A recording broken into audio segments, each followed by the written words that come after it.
in a manner of speaking, this particular passage of the gospel kind of reminds you of your experience and mine of going to baptisms. And if you've been to a baptism, you notice that whether the child were to cry or the child were to smile, everyone was, well, transfixed by that smile or the cry. And they were obviously approving and congratulatory to the parents and family. Because what had happened, of course, was good fortune for this family. They felt terribly blessed. And it's very fascinating that those are the people with the know-how. I mean, they can look at the child and see a relationship with them and that child. Do you notice the jawline? Doesn't that remind you of Uncle Charlie? Or have you noticed her hair, this baby's hair, namely the color of her mother's hair? And by that, we own the fact that we are family together. And that's a wonderful experience, to say that one more person has been added to our number. And that in itself is a blessing. Of course, it's interesting doing baptisms because you have a tendency of making comments every once in a while.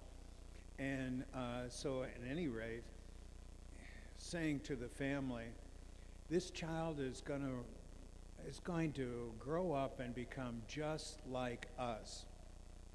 Well, that's a great compliment, mind you. But then on the other hand, they immediately think of Uncle Charlie, who's the alcoholic of the family, and go down the list and you're saying, there's a lot of crazy people in our family. We don't want the child to be sort of polluted by them.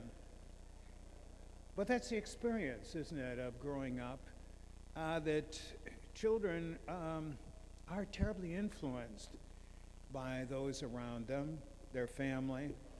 And it's always interesting because in the family, they seem to gravitate towards those who we absolutely can't stand and take up all the mannerisms and so forth to drive us crazy, it seems. But then that's just the way it happens. It's an amazing kind of situation growing up in this society and at this time in the life of our world, because it demands an awful lot from young people. And it's my experience dealing with young people that you really can feel a sense of confidence in them. I know, for example, the situations that they face are really overwhelming. In our country, you'll notice the number of deaths that we have had in schools. Young people are intimidated by going to school. I mean, there might be the local, one who is bullying everybody, but there's a difference between somebody who does that and quite another between someone who do you harm that would lead to death. And it's fascinating the way in which the young people, where these things have happened, have reached out to the adults, knowing full well that if we kind of demonstrate our anxiety, we can be helped, because it's the parents, it's the adults who have the power to make things happen. Or, for example, they may find it that over and above that, we face other things that are equally as traumatic to us, namely that it doesn't always work out the way you want it to. And this is the way in which they deal with things. And this is the way in which they go beyond themselves. There's a girl who's 16 years old from Sweden, and she's involved right now in bringing the attention of people to climate change in our world.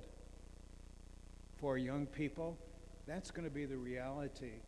To be able to solve that problem so that whatever it is, 20 years from now, 30 years from now, or whatever, that somehow or another will have a handle on this topic and on the possibilities of either flooding, fires, what have you. And in that way, you really see a sense of the real good of people, and young people in particular, because they're not just out about themselves. They're out and about because of all of us and what could be done together. When you look at the gospel for today, you'll notice that Mary and Joseph come with a child, and they come in and they do the rite of reception.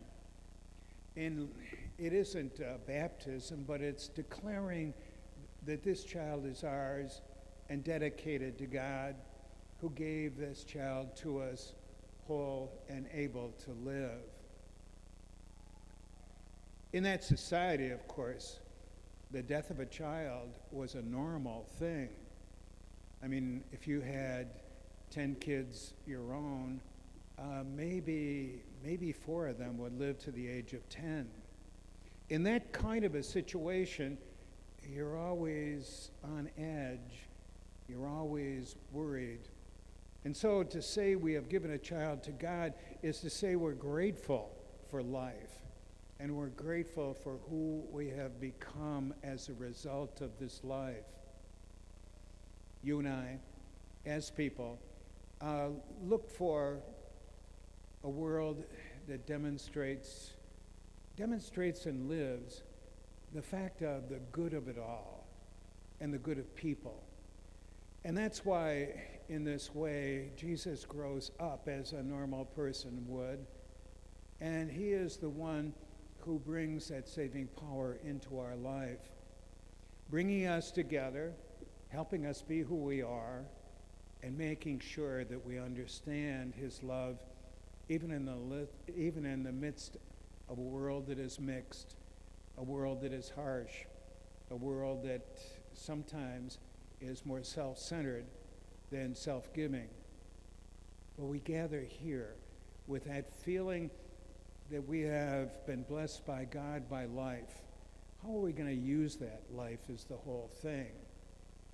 Is it a life just exclusively for me? Well, obviously, that's central to our perspective, but it is also nourished and becomes mature when we share it with others and their capacity for the good of all of us.